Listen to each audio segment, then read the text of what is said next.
Okay, welcome back to Dark Souls 3, everyone. Here I am at Prince Lothric's boss fog.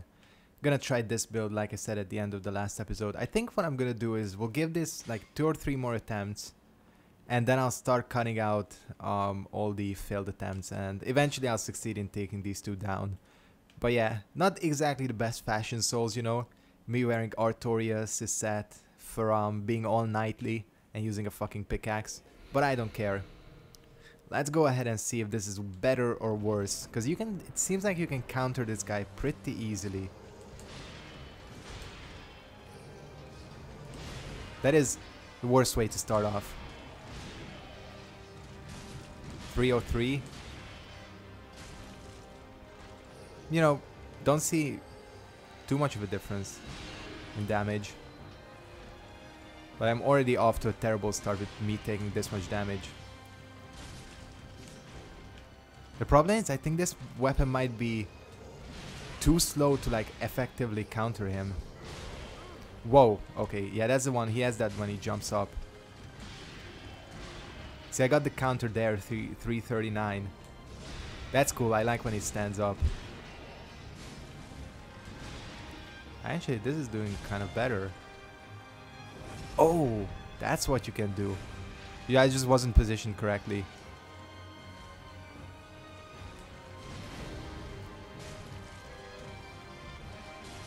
Shit, I was out of stamina, wasn't watching.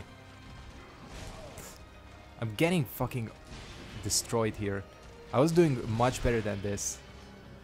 That's a problem. These weapons, both of them are too slow. Like, at least it can't follow up.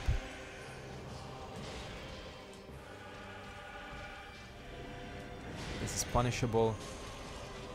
But he might be harder to hit. I'm not gonna be countering him. Shame you can't backstab him. Okay, I'm actually doing fairly decent. I wouldn't... Yeah, I just lose more HP if I try to heal. Damn. Gotta get these dodges right.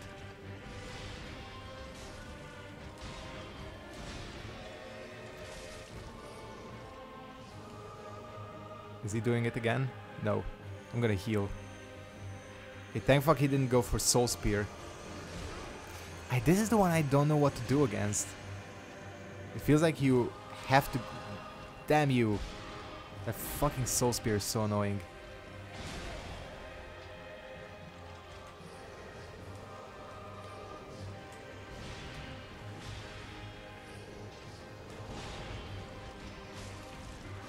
I'm calling it Soul Spear. It might not be that, but that's what it looks like. Alright. 3 Estus left. I don't... Oh, fuck. Dodge too late.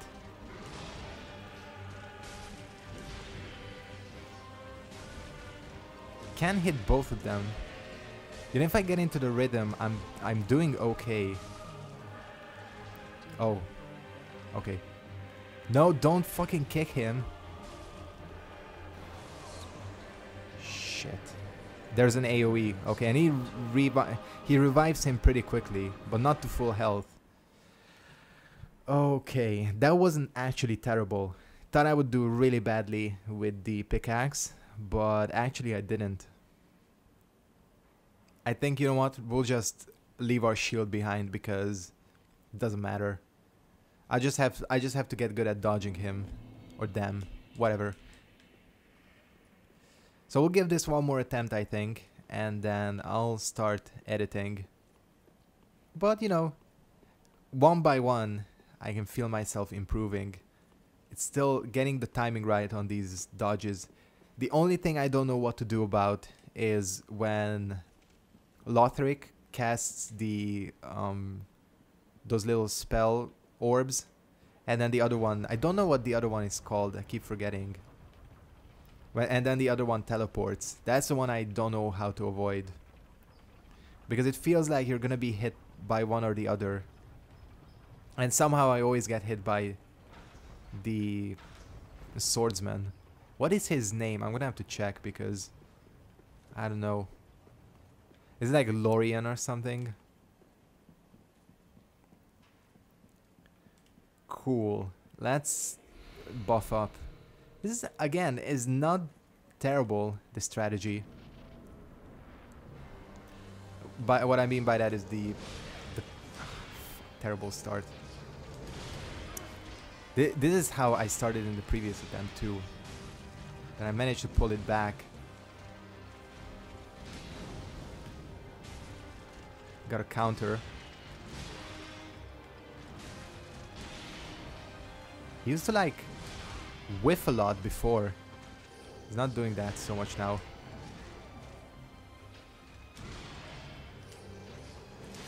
Oh.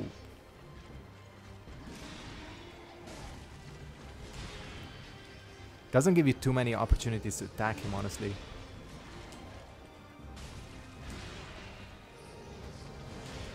Shit.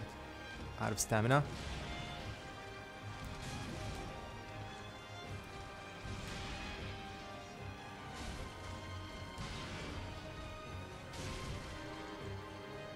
Could visceral him, but I don't think I'd have time.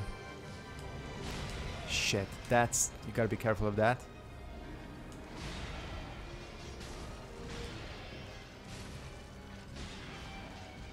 Okay. I seem to only be able to get this phase 2 at like 11 Estus.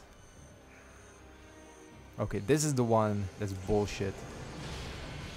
Okay, I actually managed... Hey. Maybe if I say it's bullshit, I'd do better.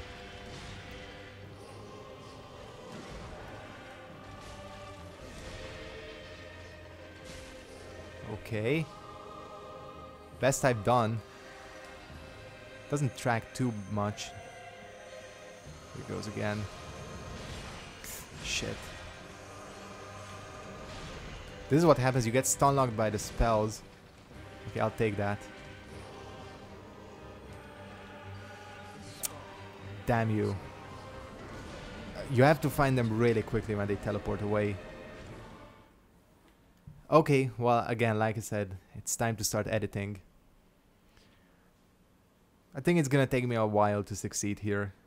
If I, again, whenever I edit out like a lot of things, if I have like a good attempt that's interesting or something funny happens, I will put it in, you know. So you're not gonna probably miss anything. Except me just running and trying to kill him and failing. So yeah, I'll see you guys back in a second.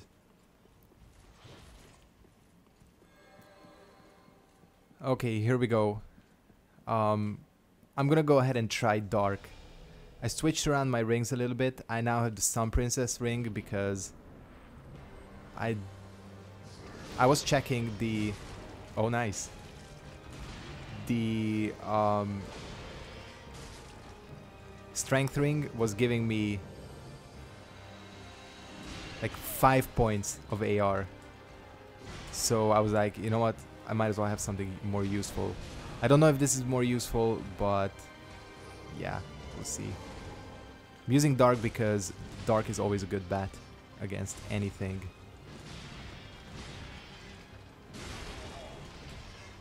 Unless it's like specifically a monster from the Abyss. They are probably weak to Dark. So that's always a good option. I'm doing really terribly though with my dodging. This weapon is so slow. Such a big problem. Oh, that was it? Damn. I'm fucked though, aren't I?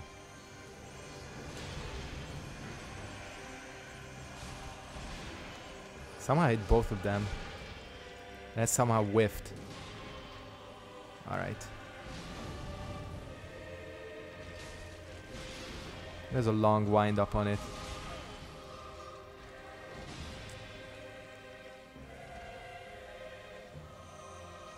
Oh, come on.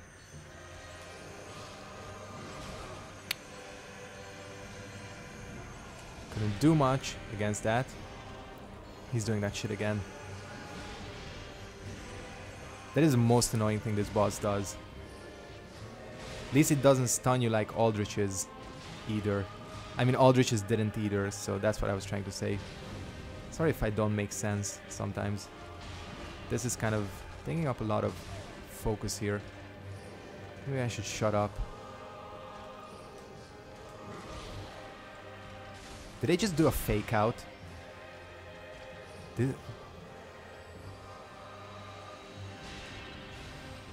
Soul Spear.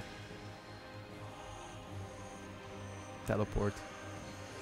So you can still heal after that move. Just you have to wait a bit. Actually, it doesn't do a lot of damage, that.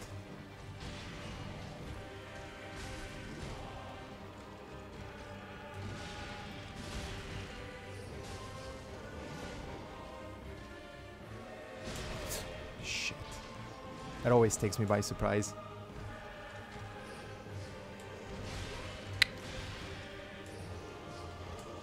No, that delay. Okay, thank fuck he went for that. Not the Soul Spear.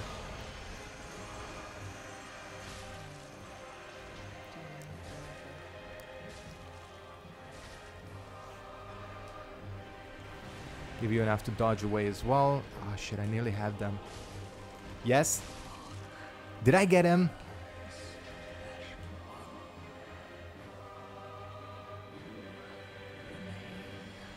Holy fuck. I did not expect that. Okay. That pickaxe, you're awesome. You are fucking awesome. Holy shit. Okay, I'm kind of... I did not expect that at all. At my 0 souls. So once you kill... If you're hitting both of them, at least sometimes, between the fight, or during the fight, and then you manage to take down Lorien, you can basically finish him off because he revives him, but he also takes time climbing up on his back. Holy shit, that was not... I didn't expect that at all. I thought that was gonna take like a ton more attempts to kill them. Okay. Soul of the Twin Princes. The two princes rejected their duty to become lords of Cinder and settled down far, far away to watch the fire fade from a distance. A curse makes their soul nearly inseparable. Interesting.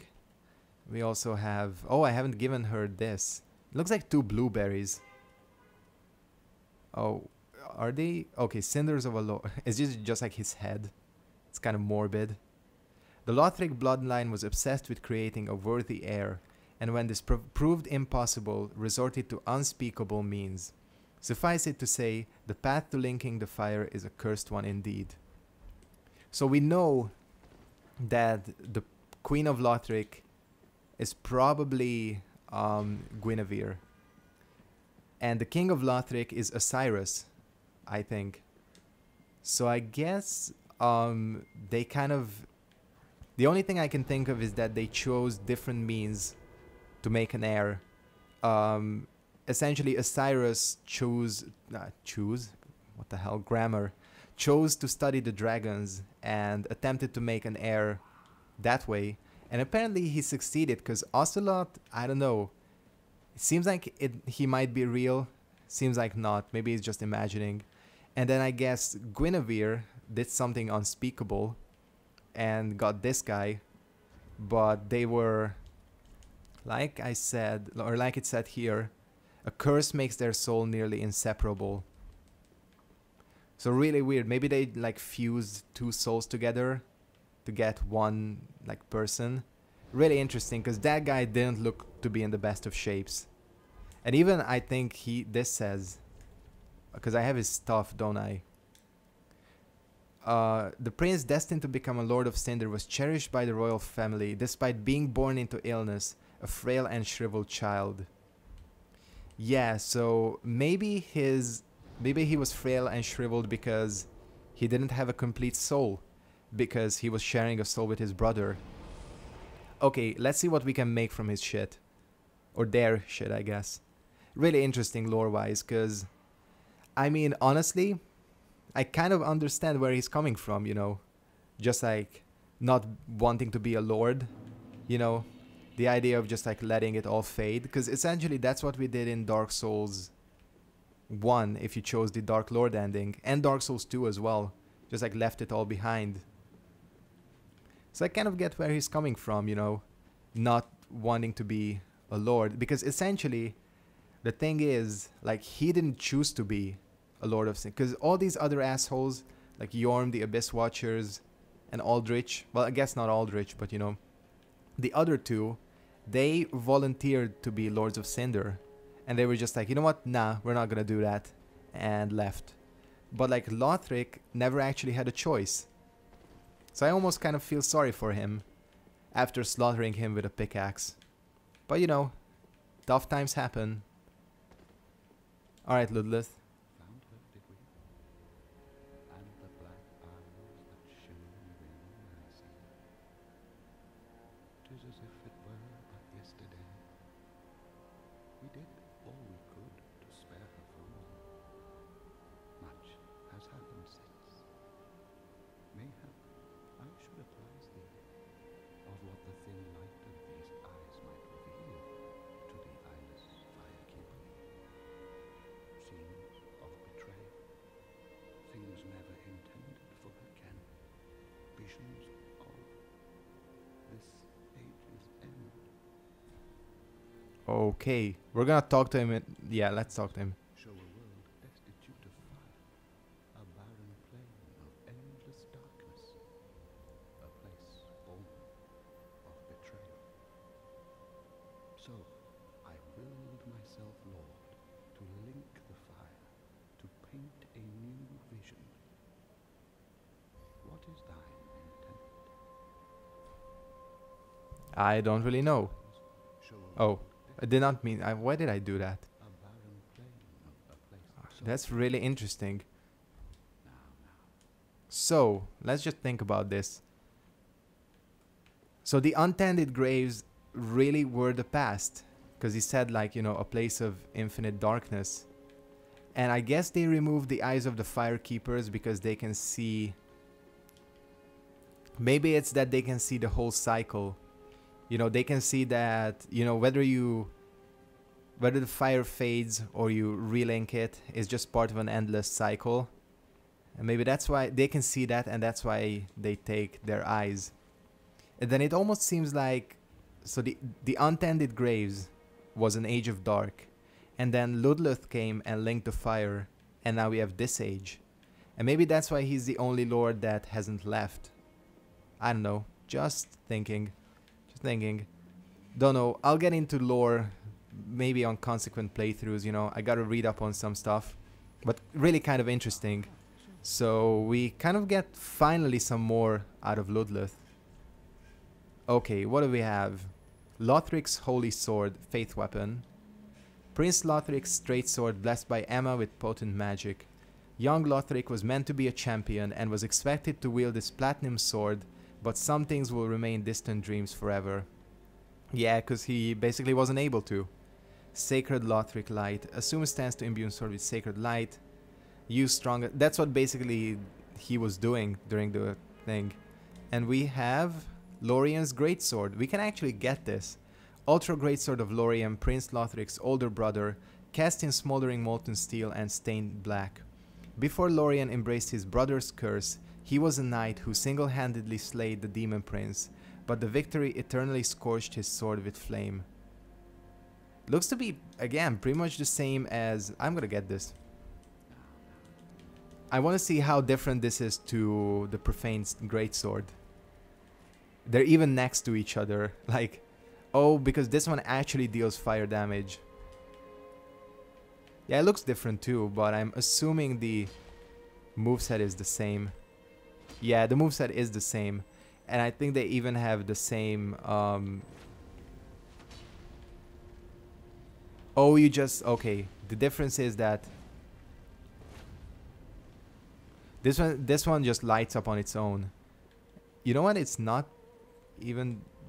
It's pretty cool, honestly. I'll give her the eyes in a bit. But I wanna get this up. Since I have a shit ton of souls and a shit ton of Titanite skills. How many do I have, in fact? Oh, I only have 5? Damn. Why did I think I have more? Well, I'm not gonna use this weapon. God damn it. This can't go an episode without a fucking car alarm or horn or ambulance or whatever. Okay, we're gonna get back to the profane greatsword. Let's do it. Let's give it to her. Not like that. It's not what I meant. Are these eyes? How gracious of thee, Ashen One. The very things we firekeepers have been missing. Ashen One, my thanks for the eyes thou'st given. But firekeepers are not meant to have eyes. It is forbidden. These will reveal through a sliver of light frightful images of betrayal. A world without fire. Ashen One, is this truly thy wish? I guess. Of course. I serve thee and will do as thou bidst. This will be our private affair. No one else may know of this. Stay thy path. Find lords to link the fire, and I will blindly tend to the flame until the day of thy grand betrayal. This is gonna unlock the dark ending, where we become... Ashen One, forgive me if this soundeth strange. The eyes show a world without fire. A vast stretch of darkness. But 'tis different to what is seen when stripped of vision. In the far distance, I sense the presence of tiny flames, like precious embers, left to us by past lords, linkers of the fire. Could this be what draws me to this strangely enticing darkness? Ashen One, if thine heart should bend, kill me, and strip these eyes from my person. I will return as the firekeeper I once was, as it has always been. Farewell. Interesting. Discover. Wow, she actually completely changes her dialogue. So I can't even wrap my head around all of this. So essentially, we know that, you know, when you go to link the fire, you can either choose to sacrifice yourself or give in to the Age of Dark. And I think that's the option we just received. But of course, we know from the previous games that none of the choices matter, because as she just said, like, even in the darkness there are tiny embers which are once again gonna relight the flame, and the whole thing will begin anew.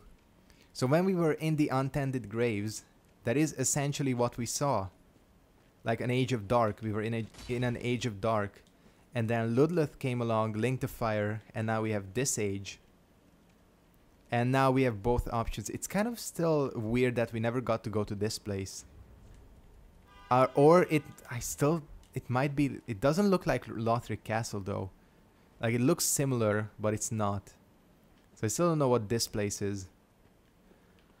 Whatever, I'm gonna go ahead and wrap it up here. I'll put in Lothric's cinders in the next episode, and we'll see what happens.